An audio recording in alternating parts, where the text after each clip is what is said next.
They wave the flag. They talk about defending Britain. They call themselves champions of the working class. But here's the uncomfortable truth.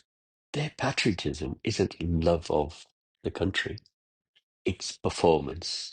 And for Nigel Farage and Tommy Robinson, that performance ends the moment it stops serving them. Now, let's start with Nigel Farage. He's built his entire career on the image of a pub-loving patriot, pint in hand, fighting the elite. But let's look at reality a little closely. He spent decades taking a salary from the very European Union he said was enslaving Britain.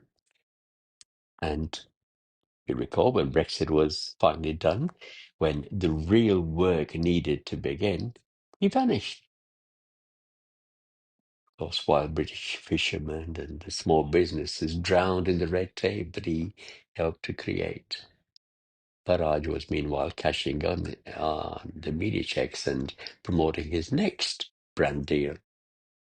That's not patriotism.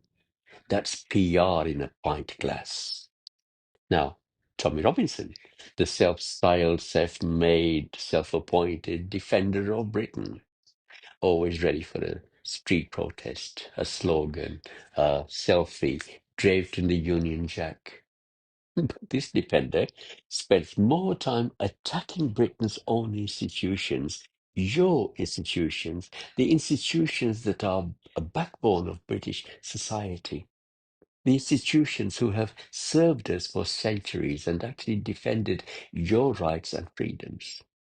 The police, the courts, the councils, local and national governments, the press. So, what are they actually defending that the world recognizes as British? They're attacking everything that we know as British. And then, of course, then came the recent trip to Israel. During his interview, his host there said, and I quote, "There's a special place in hell for the British people for not supporting Israel." If you truly love your country, that would be your cue to speak up. But our Tommy stayed silent. So-called defender of Britain stood there and nodded along in agreement. So what kind of patriot stays quiet when someone curses his country? What kind of British defender sides with anyone who flatters him, no matter what they say about his Britain? He claims to defend the people, but his loyalty seems to end where the camera lens does. Farage praises Donald Trump. Robinson echoes foreign agendas. Both rail against globalists, yet rely on global attention and their money. They attack the mainstream media, but can't survive a week without its spotlight.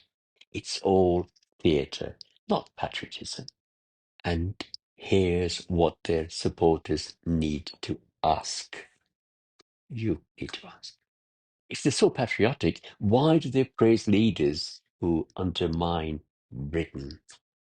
Why take EU pensions, foreign donations, or media deals while preaching independence? Why attack British institutions instead of improving them?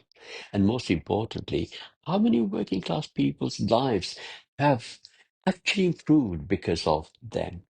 Because for all their shouting, the NHS is struggling, food banks are full, and the real working class they claim to represent is still waiting. True patriotism doesn't shout.